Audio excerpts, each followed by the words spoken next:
Bismillahirrahmanirrahim. My name is Atizaz Ahsan, roll number 2K16 B.Ed EL04. Topic is the formative evaluation.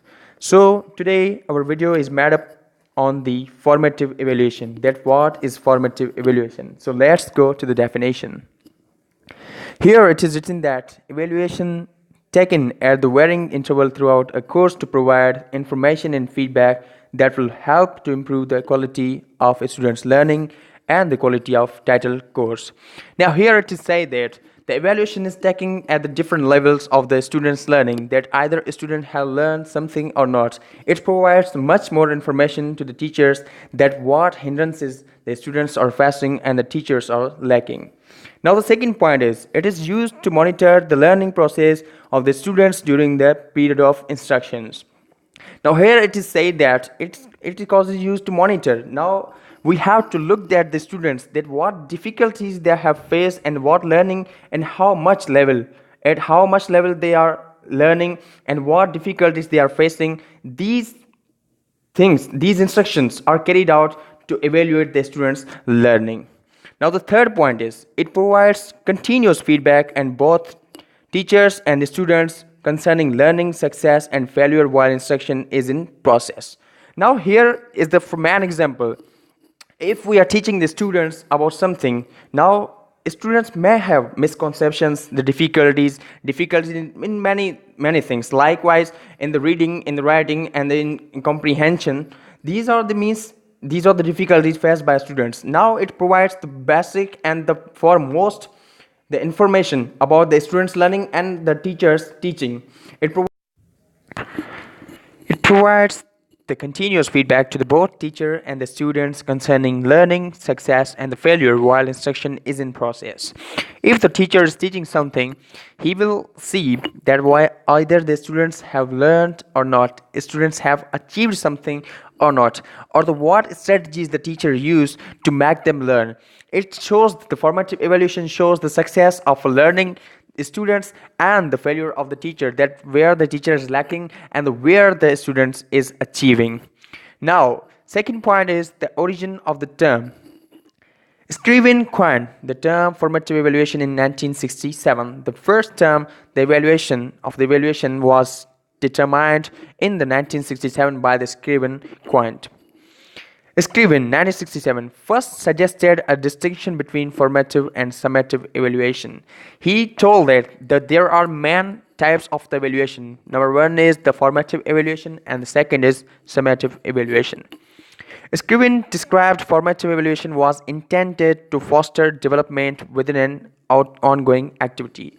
If the activity is continuous, if the practice is continuous, he shows the term formative evaluation. That means it fosters the development of the instructions.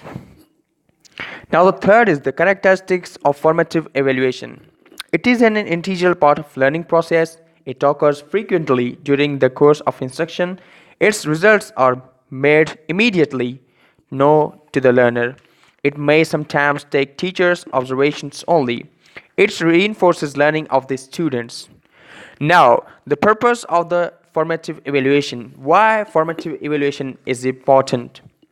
Now, the first point is to provide feedback for the teachers to modify subsequent learning activities and experiences.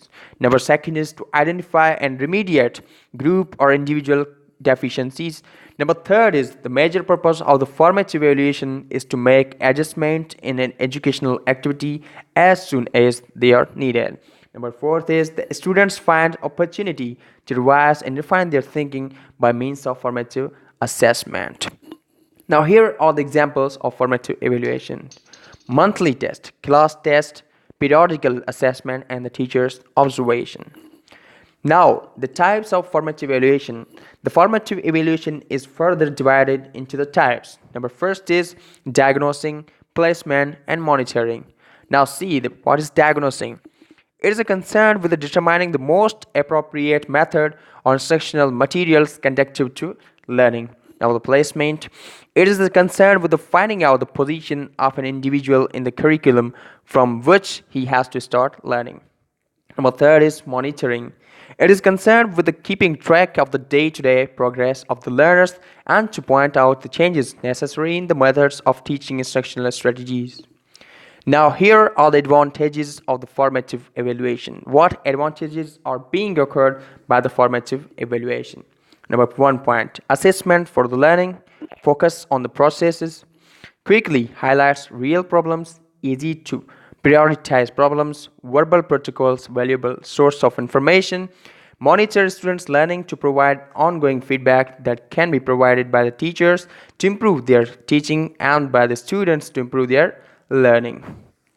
Now, here are the disadvantages of the formative evaluation. If the formative evaluation has the advantages, on the other side, it has the disadvantages. Now, what are the disadvantages? Let's see. It makes it difficult to motivate students to performance on low-stake assignments, time consuming for instructor to provide effective feedback, intensive dedication requires to continue ongoing assessment, time consuming for instructor to assist during the lesson and fear that they cannot finish the lesson. Now here is the conclusion of my topic. There are test programs, plans, messages, materials, strategies or modification for weakness and strength before they are put into effect. Allows the evaluator to probe the feelings, beliefs, and impressions of participants. Number third is generates community support for the proposed project or program. I thank you all.